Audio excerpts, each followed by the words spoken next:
La parole est à Monsieur Jean-Paul Fournier.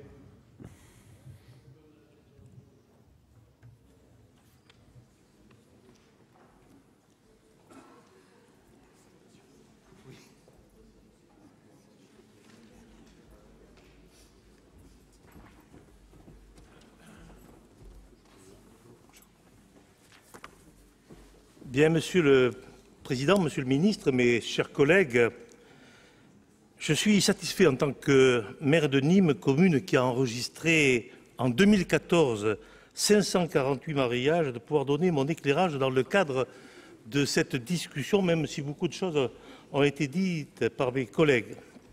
Permettez-moi d'abord de remercier notre collègue sénateur Roland Courteau à l'initiative de cette proposition de loi et de souligner le travail du rapporteur, de mon collègue gardois Simon Sutour. La célébration des mariages est au cœur de l'action des élus municipaux, du maire, de ses adjoints et par délégation des conseillers municipaux. C'est un événement fort qui rassemble les attributs allégoriques de la République, que sont le drapeau tricolore et le buste de Marianne. L'hôtel de ville, maison collective des citoyens, est le lieu par excellence de ces cérémonies. Toutefois, dans certaines communes, les célébrations de mariage ne se font pas dans la mairie. Cet état de fait, au départ temporaire, est parfois devenu pérenne pour des raisons pratiques ou historiques grâce à une instruction. Aujourd'hui, une simplification des démarches administratives apparaît donc comme nécessaire. D'abord, pour sécuriser des situations voulues par l'histoire, je prends l'exemple de Nîmes, les mariages sont célébrés également dans 2 mairies annexes et dans un centre administratif municipal. Cette tolérance autorisée par le procureur se fait en dehors des autorisations administratives des mairies annexes prévues par l'article L. 2144-1 du Code général des collectivités territoriales. Cette spécificité est notamment liée au rattachement dans les années 50 des communes de Saint-Césaire et de Courbessac à Nîmes. Ainsi, depuis plus de 60 ans, les Nîmoises et les Nîmois peuvent se marier dans 4 lieux différents, dont la mairie dite centrale. Dans une commune étendue comme Nîmes, c'est un moyen, notamment lors des périodes estivales, de désengorger l'afflux des mariages à l'hôtel de ville qui se trouve au cœur du secteur sauvegardé. C'est aussi un héritage que les habitants des 2 anciens villages cités précédemment souhaitent cultiver. Aussi, simplifier les démarches et surtout les rendre solides juridiquement semble être une évolution positive pour les communes où la coutume est d'utiliser plusieurs lieux de célébration de mariage. Mais cette évolution législative apparaît être également et surtout indispensable pour les communes peu peuplées qui n'organisent que quelques mariages chaque année et qui ont un budget relativement modeste. En effet, généralement dans ces communes rurales, la mairie se trouve au cœur du village et difficile d'accès.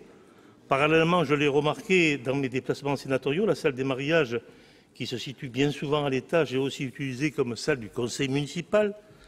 Ainsi, suivant les cas, la célébration des mariages dans une salle des fêtes ou même dans un gymnase apparaît être plus appropriée.